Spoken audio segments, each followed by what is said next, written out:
India's number 1 varicose veins hospitals ఐబీసీను సంప్రదించండి. మీ నొప్పి లేని ప్రయాణాన్ని ప్రారంభించండి. నమస్తే రమ్మగారు. నమస్తే జయ. చందమామ కథ ఏదైనా చెప్తారా? చెప్తాం. రాతిసింహం కథ.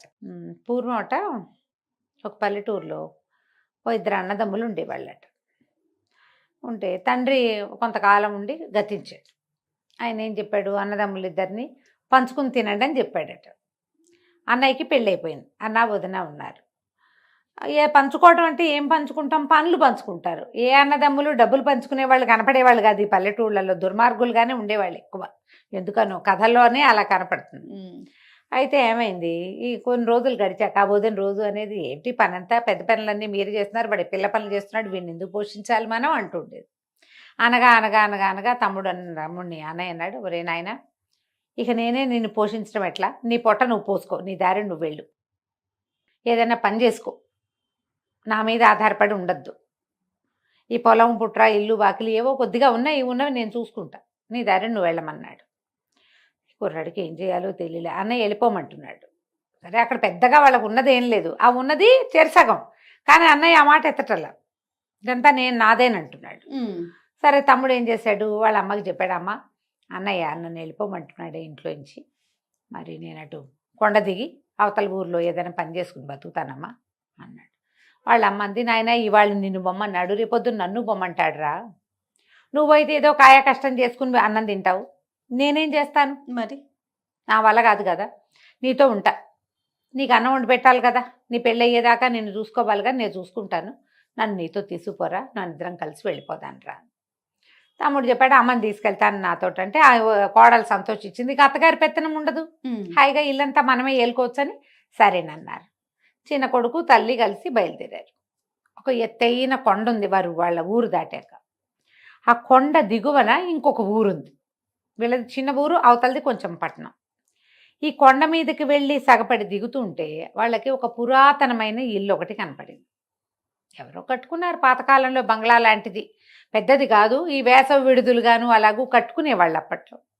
ఆ జమీందారులో ఎవరో వాళ్ళు రావడం మానేసినట్టున్నారు. బాగా ఒక 5-6 గదులు ఉన్నాయి, కొన్ని నివాస యోగ్యంగానే ఉన్నాయి, మిగిలినవి కూడా ఓపిక మీద కాస్త రిపేర్ చేసుకుంటే ఆ ఇల్లు బాగానే ఉంటుంది. కొంతకాలంగా ఎవ్వరూ వచ్చిన దాఖలాలు లేవు, ఏళ్లుగా.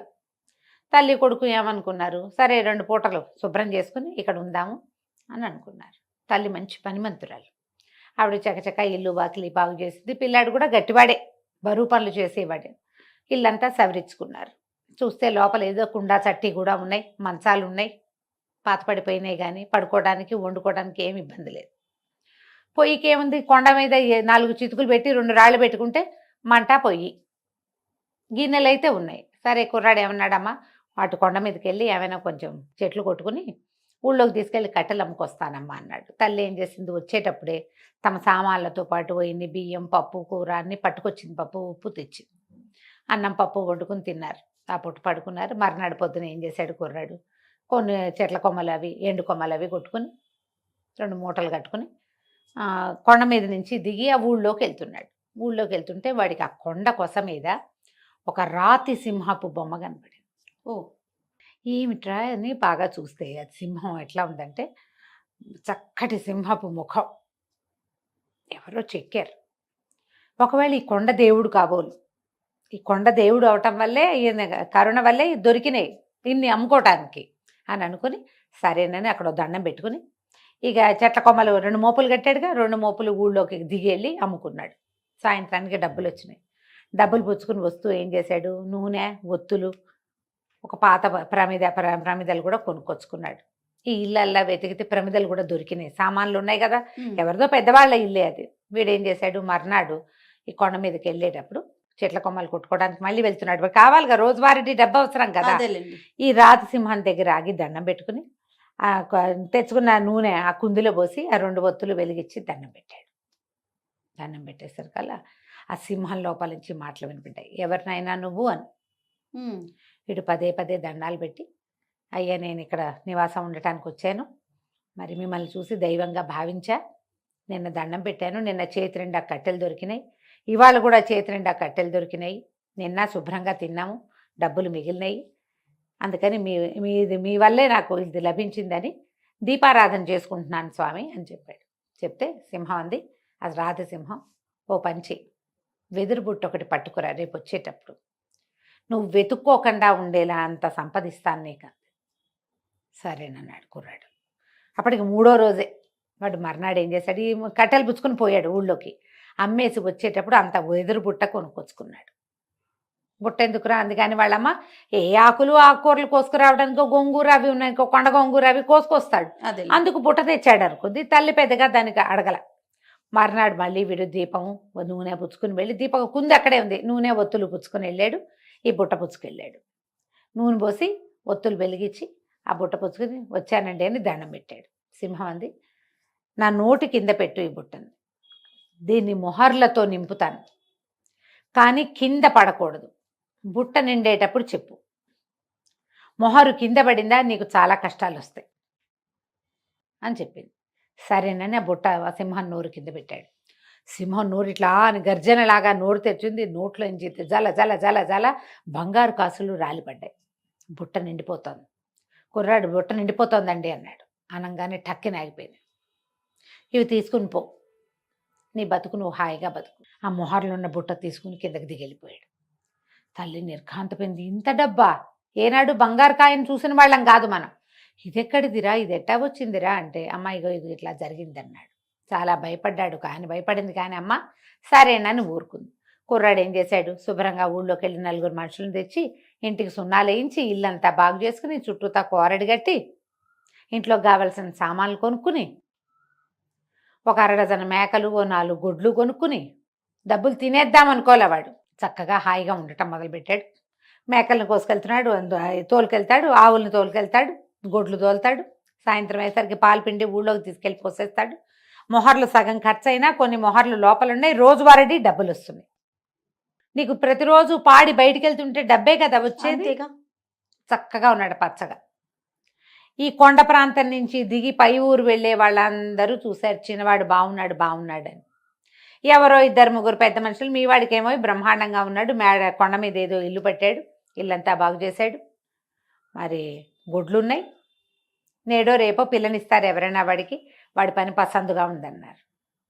వీడికి అర్థం కాల, నేనేమి ఇచ్చి పంపలేదే వీడికి, వీడికి ఏదైనా పాత ఏదైనా దొరికి ఉండాలి. ఇలా ఆలోచించి మొగుడు పెళ్ళాం ఇద్దరు వెళ్ళారు. వెళ్ళి ఇంత డబ్బు ఎట్టా వచ్చింది ఏమిటి అని తమ్ముడిని అడిగాడు. తమ్ముడు నిజమే చెప్పాడు. సింహం తల ఉంది కొండ మీద, ఆయన ఒక దేవుడు, నేను రోజు వెళ్ళి దీపం పెట్టొస్తాను, ఆయనే ఇది నాకు ఇచ్చాడు. సరే ఈయనకు అనిపించింది, ఏమిటి మనం మాత్రం ఎందుకు ఊరుకోవాలి, ఇల్లు వాకిలి ఉన్నాయి అనుకో, పొలం పుట్రా ఉన్నాయి, గొడ్డు గోదా ఉన్నాయి, ఉంటే డబ్బొద్దు కావాలి ఇంకా. సరే ఆలోచించుకుని పట్నం వెళ్ళి 2 పెద్ద పెద్ద దీపపు కుందులు, ఒక పెద్ద వెండి పళ్ళెం పుచ్చుకొచ్చాడు. సరే పళ్ళెంలో పళ్ళు గిళ్ళు పెట్టి దీపారాధన చేసి సింహం ముఖం దగ్గర పెట్టాడు. ఎవరు నువ్వు అని అడిగింది సింహం. అయ్యా నేను ఊర్లో ఉంటానండి, మా తమ్ముడు కట్టెలు కొట్టుకోవడానికి వచ్చి మీకు దీపం పెట్టి మీకు దండం పెట్టాడని మీరు వాడికి మొహర్లు ఇచ్చారు, నాకు కూడా దయచేయండి అవి అన్నాడు. సింహం అంది, సరే అలాగే, నోటి కింద బుట్ట పెట్టు, నిండేటప్పుడు చెప్పు. సరే వీడు బుట్ట పుచ్చుకొచ్చాడు, పెద్ద బుట్ట తెచ్చాడు. సింహం హెచ్చరించింది, మొహరు కింద పడితే కీడు జరుగుతుంది, కింద పడకుండా చూసుకో, నిండేటప్పుడు చెప్పు. సరే మొహర్లు గలగల గలగల రాలడం మొదలుపెట్టాయి. వీడేమనుకున్నాడు, ఇట్లా కొప్పుగా వచ్చాక చెబుదామనుకున్నాడు. తమ్ముడు ఇంత మటుకు రాగానే ఆపేశాడు. ఆశపాతకులకు ఎలా ఉంటుంది, ఆఖరిది కూడా వదిలిపెట్ట బుద్ధి కాదు. ఇన్ని వచ్చినాయి, ఆ 2 లేకపోతే ఏమిట్లే అనిపించదు. మనని మనం హెచ్చరించుకోవాలి ఇలాంటప్పుడు. ఇన్ని ఉంది చాలు, ఆ 1000 లేకపోతే ఏమైంది, ఆ 10,000 లేకపోతే ఏమైంది, ఆ 1,00,000 లేకపోతే ఏమైంది అలా అనుకో. ఆశపాతకత్వం అది. ఇతను ఏం చేశాడు, ఇట్లా కొప్పుగా వచ్చాక చెప్దామనుకున్నాడు. మొహర్లు నున్నగా ఉంటాయి, కొప్పుగా వచ్చే సమయానికి మొహర్లు ఒకదాని మీద ఒకటి పడి ఒకటి జర్రం జారి నేలకు తగిలింది. ఎప్పుడైతే మొహరు నేలకు తగిలిందో సింహంలోంచి నోట్లోంచి డబ్బులు పడ్డం అయిపోయింది. ఇతను బుట్ట పుచ్చుకుని వెళ్ళిపోదాం అనుకున్నాడు. సింహం అంది, నాయనా గొంతులో ఏదో అడ్డం పడింది, తీయవా ఒకసారి అంది. నోరు తెరిచింది కదా, ఇతను ఏం చేశాడు, కుడి చేయి ఇట్లా నోట్లో పెట్టాడు. ఆ సింహం నోట్లో పెట్టంగానే సింహం నోరు మూసేసింది, ఇక్కడ దాకా చేయి పట్టేసింది. చూస్తూ ఉండగానే బుట్ట నిండా ఉన్నాయా మొహర్లు, నేలకు తగిలిన మొహరేమో మట్టి పెళ్ళైపోయింది, మట్టి పెళ్ళలాగా అయిపోయింది. చూస్తుండగానే బుట్టలో ఉన్నవన్నీ మట్టి పెళ్ళలు అయిపోయింది. తను లబోదిబో ఏం చేసినా ఆ సింహం నోరు తెరవలా, ఇంకా నోరు మూసుకునే ఉంది. సాయంత్రం అయింది, ఇతను దిగిరాల. ఆ భార్యకి అర్థం కాల. దీపం పెట్టి డబ్బులు పుచ్చుకొస్తానన్నవాడు రాడేమిటి? పైకి ఎక్కింది. ఎక్కి చూస్తే ఏముంది, సింహం నోట్లో చేయి చిక్కుకుపోయి అక్కడే ఉన్నాడు. లబోదిబో ఏం చేస్తుంది? సరే మళ్ళీ దిగెళ్ళి మొగుడికి అన్నం పట్టుకొచ్చి పెట్టింది. అతను ఆ సింహం నోట్లోనే చేయి పెట్టుకుని అక్కడే ఉండిపోయాడు. అయ్యో. ఆ అమ్మాయి రోజు వచ్చి అన్నం పెట్టేది. పొలం పని చేయటం లేదు, ఈ కొండ ఇంత దగ్గరుందా, రోజు పడుతుంది, పూట పట్టేస్తుంది, ఎక్కాలి దిగాలి. తను రాకపోతే మొగుడికి తిండి లేదు. ఎవరికి చెప్తారు ఈ సంగతి? అంతే. ఇక రోజు ఎక్కేది. చూస్తూ ఉండగానే ఓ రోజు ఆవులను కట్టేసి వచ్చింది. ఆవులు విడిపించుకుని ఎక్కడికో వెళ్ళిపోయింది. పొలం నిండా పైరుంది, పైరు మొత్తం మాడిపోయింది. పైరు మాడిపోయింది, గొడ్లు పోయినాయి. ఈ అమ్మాయి పైకి రావాలి, కింద వంట చేసి పెట్టే దిక్కు లేదు, సంపాదించే నాదుడు లేడు. సంపాదించేవాడు సింహాన్ నోట్లో తలకాయ పెట్టుకుని చేయి పెట్టుకుని కూర్చున్నాడు.